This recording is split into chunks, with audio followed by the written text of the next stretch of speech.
ڕاگەیاندنی کومیتە ناوەندی حزبی کۆمۆنیستی ئێران بە بۆنەی 8 مارس ڕۆژی جیهانی ژن.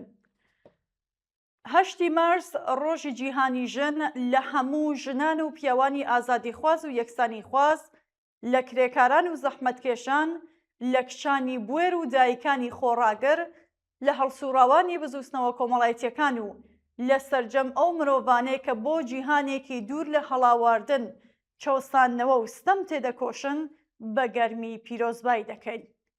لەم ڕۆژەدا پێش هەر شتێک یاد و ناوی ئەو ژنانە بەرز ڕادەگرین کە لە ماوەی ساڵانی دەسەڵاتداریەتی کۆماری ئیسلامیدا بۆ بەدەستهێنانی مافە مرۆڤیە پێشێرکراوەکانیان خەباتیان کرد و گیانیان لەو پێناوەدا بەخت کرد.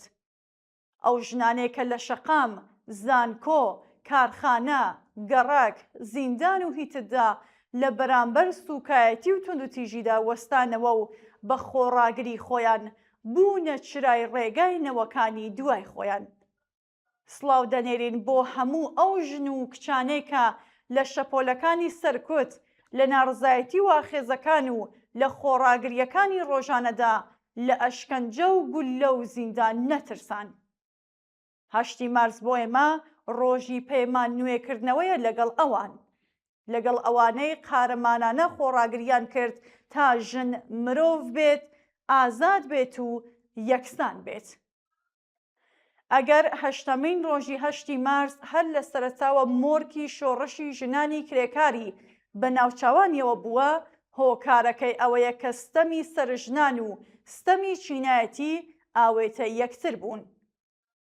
ئەو ژنە کرێکارانەی لە کۆتاییەکانی سەدەی 19 و سەرەتاکانی سەدەی 20دا لە کارخانەکانی ڕستن و چنین لە نیویۆرک و شیکاگۆ ڕاپەڕین، نەک تەنها بۆ مافی ژنان بەڵکو بۆ کەرامەتی مرۆیی هەموو ستەملێکراوان هاتنە مەیدان.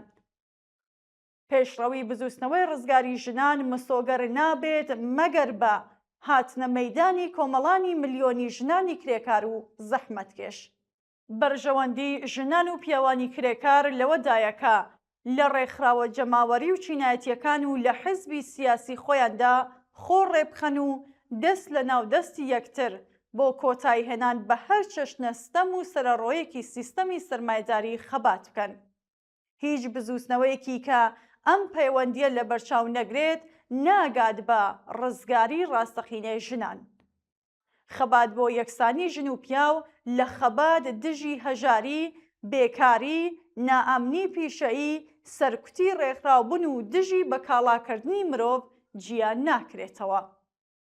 یەکسانی ڕاستەقینە تەنها بە گۆڕینی ئەو پەیوەندیانە ممکن دەبێت کە هەڵاواردن بەرهەم دەهێننەوە و جەستە و ژیانی ژن دەکەنە مەیدانی نواندنی هێز و دەسەڵات. ئەمساڵ لە دۆخێکدا لە 8 مارس نزیک دەبینەوە کە کۆمەڵگای ئێران لە ژێرگوشاری هاوکاتی قەیرانی سیاسی، قەیرانی ئابووری، چڕبوونەوەی سەرکوت و شەڕی وێرانکەر و نائەمنیدا هەناسە دەدات. بەردەوامی دۆخی قەیراناوی ژیانی ملیۆنان مرۆڤی گەیاندووەتە لێواری داڕمان و وەڵامی دەسەڵات نەک باشترکردنی بژێوی ژیان، نەک دابینکردنی ئازادیە سیاسیەکان و نەک مسۆگەرکردنی ئەمنیەتی مرۆیی، بەڵکو بریتی بووە لە ئەمنیەتیکردنی کۆمەلگا و چڕکردنەوەی هەرچی زیاتری توندوتیژی دەوڵەتی. کۆمەڵکوژی و سەرکوتی ناڕزایەتیەکان لەوانە ئەو تاوانانەیە لە بەفرامباری 1404 ڕوویاندا نیشانیدا کە کۆماری ئیسلامی لەسەر دەریایەک لە ڕق و بێزاری خەڵکی وەزەڵەهات و حکومڕانی دەکات. لەوەها دۆخێکدا ژنان جارێکی تر لە هێڵی پێشەوەی هەم ئازار و هەم خۆڕاگریدان، هەم قوربانیانی یەکەمی هەڵاواردن و توندوتیژین و هەم لە زمرەی پێشەنگانی گۆڕانکاری. ئێرانی ژێردەسەڵاتی کۆماری ئیسلامی وەک نمونەیەکی دیاری حکوومەتێکی ئاینی داکۆکیکار لە سیستەمی چینایەتی سەرمایەداری هەر لە سەرەتاوە یەکێک لە پایەکانی دەسەڵاتی خۆی لەسەر زەوتکردنی مافە مرۆڤیەکانی ژنان دانا. یەکەم دەرکەوتنی سیاسی خومەینی لە ساڵی 1342 بریتی بوو لە هێرشکردنە سەر ژنان و ئەو مافە سەرەتایانەی کە لەو سەردەمەدا بەدەستیان هێنا بوو. هەڵوێستێکی کە لە یەکەم ڕۆژەکانی دوای گەیشتن بە دەسەڵات لە ڕەشەمەی 1357 جەختی لەسەرکردەوە و بەکردەوەی دەرهێنان. لەو کاتەوە ڕژیمی ئیسلامی دوو باڵی ئاین و پیاوسالاری بە هەموو هێزەوە لە دژی ژنان بەکارهێنا و دڕندانەترین شێوازەکانی توندوتیژی و سوکایەتی دژی ژنان بە یاسایی کرد. سەپاندنی حجابی زۆرەملێ وەک هێمای کۆلایەتی ژن، هاوسەرگیری منداڵان، برەودان بە لەشفرۆشی لە ژێرناوی سیغا، چاوپۆشی یاسایی بەرامبەر بە کوشتنی ژنان بە بیانووی شەرەف، بێبەشکردنی ژنان لە مافی سەرپەرشتیکردنی منداڵ، زەوتکردنی مافی قەزاوەد لە ژنان، زەوتکردنی مافی سەفەرکردن بە بێمۆڵەتی پیاوان و بە یاساییکردنی نایەکسانی بەرچاو لە شایەدی و خوێنبەها و میراتدا کە دیادا مافی دوو ژن بە یەکسان بە یەک پیاو پێناسە دەکرێت، تەنها بەشێکن لە کۆی یاساکانی دژە ژنی کۆماری ئیسلامی. ئەمانە کۆڵەکەی سیستەمێکن کە بۆ کۆنترۆڵکردنی کۆمەلگا جەستەی ژنی کردووەتە مەیدانی فەرمانڕەوایی خۆی. بەڵام بە پانتایی ڕەهەندەکانی توندوتیژی و سەرکوتگەری کۆماری ئیسلامی دژی ژنان، خەبات و خۆڕاگری ژنان لە ماوەی 47 ساڵی ڕابردوودا لە کۆمەلگا و ژینگەی کاردا بێوچان بەردەوام بووە. خۆڕاگریەکی کە بزوستەوەی شۆڕژگێرانی ژن ژیان ئازادی خاڵی گەیشتن بە لووتکەی بوو. ئەم بزوستنەوەی نیشانی دەکە ژن نەک تەنیا لاواز و ڕەگەزی دووهەم نییە، بەڵکو بەتوانە، وشیار، بوێر و فیداکارە و خاوەنی زۆرترین شایستەیە بۆ بنیادنانی جیهانیەکی دوور لە شەڕ و کوشتار و لێوان لێو لە ئاشتی، مرۆڤ دۆستی و میهرەبانی. بەڕێکەوت نەبوو کە پەچە و سەرپۆشەکان دەسووتێندران. ژنان لە ڕیزەکانی پێشەوەی خۆپێشاندانەکان بوون. لە بریوتاری مەلائینیەکان سرود و شعری شۆڕژگێرانە لەسەر گۆڵکۆی گیانبەخشکردووان دەخوێندرانەوە. وتار و بەیاننامەی هیوابەخش دژی هۆکارەکانی هەڵاواردن و چۆسانەوەی ژنان واتە ئاین، پیاوسالاری و سەرمایەداری دەنووسران و بڵاو دەکرانەوە. ژن ژیان ئازادی تەنیا ناڕزایەتی دژ بە حجابی زۆرەملێ نەبوو، ئاخێزێک بوو دژی تەواوەتی سیستەمێک واتە سیستەمی سوکایەتی، سیستەمی هەژاری و سیستەمی ملکەچکردنی زۆرەملێ.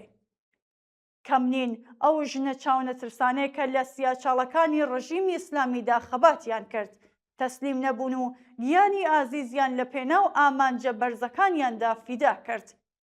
کەم نین ئەو ژنە تێکۆشەرانەی کە هەموو تابووەکانی ئەم سەردەمەیان شکاند و لە خەبات و بەرخۆدانی چەکدارانە و سەربەرزانەی کوردستاندا لە بەرامبەر هێرشی لەشکەرەکانی حکوومەتی ئیسلامیدا قارەمانانە خەباتیان کرد، گیانیان بەخت کرد و بوونە ئەفسانەی هەزاران ژن و کچی شۆڕژگێر. ئەو ژنانێک کە یاد و ناویان لە بیرەوەری کۆمەڵانی خەڵکدا دەمێنێتەوە. کەم نین ئەو ژن و کچانەی لە دژی ستەم و سەرەڕۆیی ڕاستان و چارشێ و حجابی زۆرەملێ ئیسلامیان وەک سمبۆلی وەحشیگەری و بەربەڕیەتی پیاوسالاری ئاین لە مەیدان و چوارڕێیەکاندا ئاگر تێبەردا و هاواری یەکسانی و مرۆڤایەتیان بەرز کردەوە. کەم نین ئەو ژنانەی کە لە ناڕزایەتی و خەباتی مافخوازانە و بەردەوامی کرێکاران، خوێندکاران، مامۆستایان، خانەنشینان و لە ڕاپەڕینەکانی 47 ساڵی ڕابردوودا هاتنە سەر شەقام و هاواری ئازادی و یەکسانیان بەرز کردەوە. سنگی خۆیان لە بەرامبەر سەدکردگەرانی بێبەزەیدا کردە خەڵقان و ترسی مەرگیان خستە جەستەی ماندووی حکوومەتی ئیسلامیەوە. ئێمە جەخت دەکەینەوە کە خەباتی ژنان بۆ ئازادی و یەکسانی تەنیا بە پشتبەستن بە هێزی ڕێکخراوی جەماوەری، بە پەرەپێدانی ڕێکخراوە سەربەخۆکان و بە پەیوەندیەکی قوڵ لەگەڵ بزوستنەوەی کرێکاری و بزوستنەوە کۆمەڵایەتیەکان و هەموو ستەم لێکراوان دەتوانێت سەرکەوتن مسۆگەر بکات.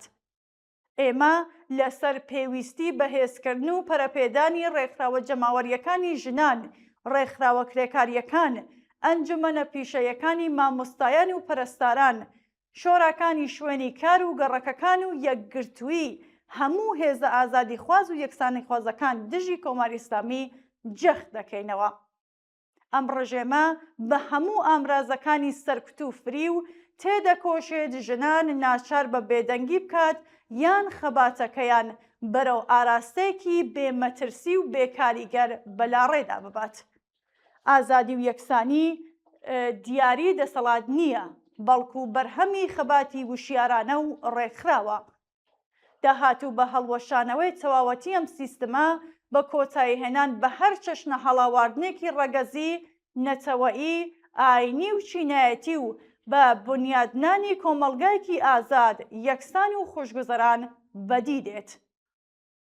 ژن لە ئێران نەک بابەتی بەزەئی بەڵکو هێزی گۆڕانکاریە و ئەم هێزەی گۆڕانکاریە کاتێک لەگەڵ هێزی چینی کرێکار و سەرجەم ستەملێکراوان یەک بگرێت دەتوانێت تەخت و بەختی کۆماری ئیسلامی و یاسا دژە ژن و دژە مرۆڤیەکانی ڕابماڵێت. بژی ئازادی و یەکسانی بۆ پێشەوە بەرەوە سۆسیالیزم. کۆمیتەی ناوەندی حەزبی کۆمۆنیستی ئێران ڕەشەمەی 1404 مارسی 2026.